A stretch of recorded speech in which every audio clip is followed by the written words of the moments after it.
And don't you ask yourself why you are called sheep with a shepherd?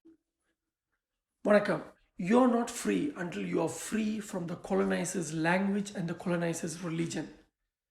The entire world was colonized, yet the Asians were able to keep their own religion, but the Africans lost it entirety. The religion, the language, the culture, everything was lost entirely, right?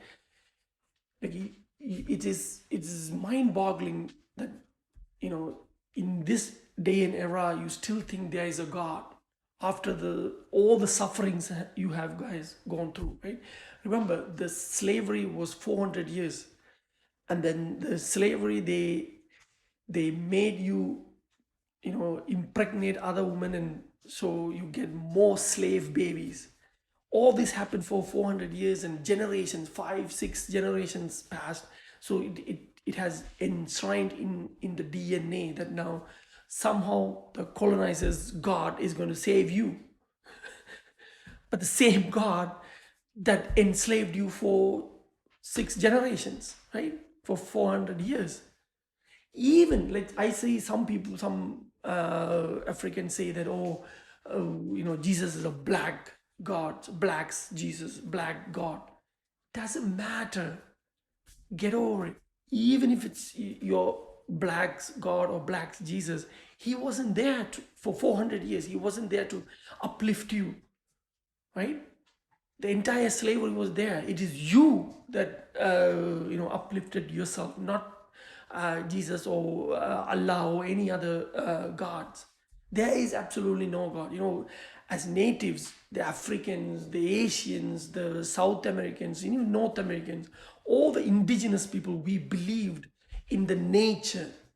Just like Tamils, we believed in the nature, not in the God.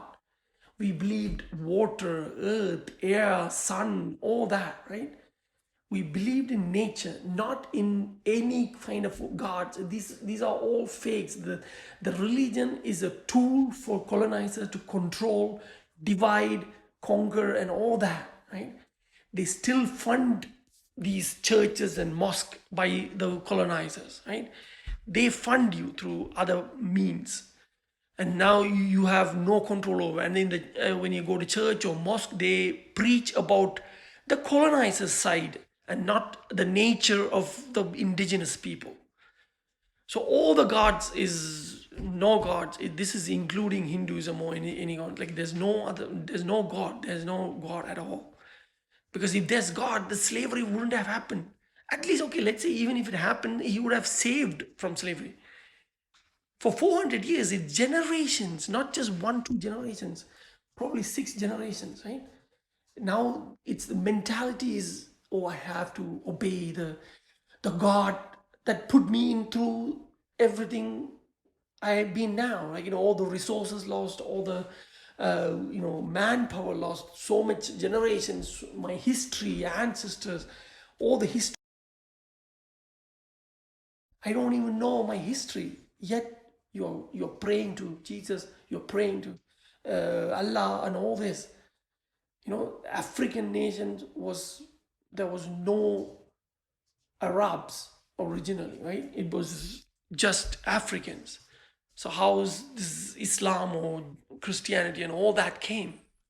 It was all conquered. It was never, okay, everybody, we are converting to this religion, Christianity or Islam. It was always either under the sword or under the gun, right? You have to do this. If you want to get a job, you have to do this. If you want a house, you have to do this. If you want to live, you have to do this. If you want free from your chains and knuckles and all that, right? This is all extortion and slavery and everything. So Africans are not free until you are free from the colonizer's religion and the language. Nandri vanakkam.